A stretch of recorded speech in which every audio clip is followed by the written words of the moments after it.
workout today is brought to you by CrossFit.com and Dave Castro. Got a Mainsite workout for you today that I thought was a lot of fun. It was challenging and you were moving the entire time. So hold on tight and get ready for a fun challenge. Now, our workout's gonna be an AMRAP in 20 minutes, so we're trying to complete as many rounds as possible within that 20 minutes. We're gonna start off with a push jerk, and this is with a dumbbell. Weight today is 50 pounds for the men, 35 for the women, and all you need is one. We're gonna complete 5 push jerks with our right arm, followed by 5 push jerks with the left arm. Once we finish, we're dropping down, and we have 10 push-ups. 10 good quality, perfect push-ups as best as you can.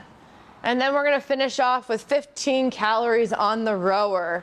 That's right, 15 calories for everybody. Once you finish that, you've completed 1 round, and we're gonna do as many as we can for 20 minutes.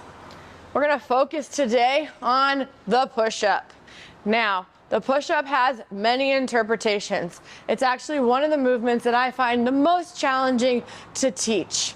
For most part, people don't understand what's happening with their body and what happens when the strength starts to fall down and what happens when the rest of your body tries to compensate for that lack of strength.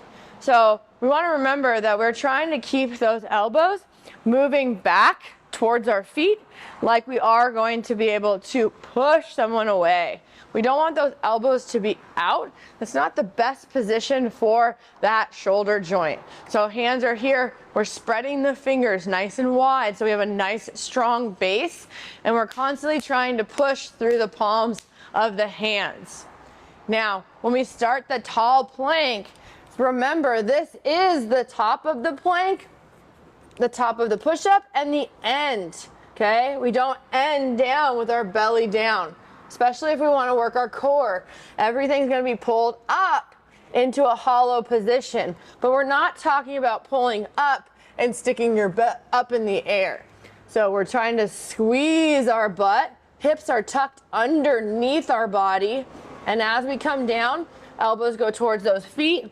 We touch down. My chest makes contact first. My legs may touch later, and then we come right back up to that tall position.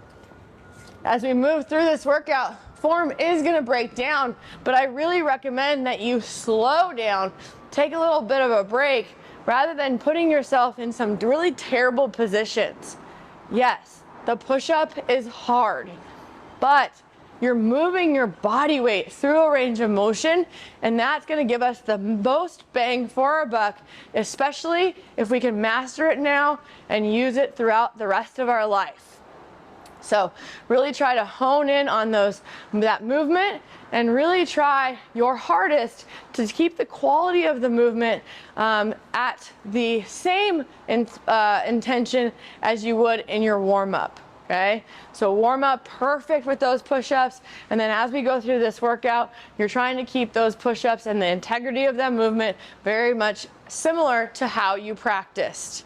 If you need to, you can elevate yourself up to the top, something where there's a bench or a box. You can also go ahead and move this down to a ball. So if you have a ball, we can use the ball for our scale. I like this sometimes because it teaches you to keep your body nice, tight, and rigid. So everything's tight. As we go down, my feet come up, and then we come back to that locked out position. We're not using over the ball and letting our butt stick up, okay? So this ball version really keeps tension through the body from toes to the top of the head. So again, I can't emphasize enough, really keeping the push-up at the top of the priority list in this workout as you move through it, completing as many rounds as you can of good quality reps.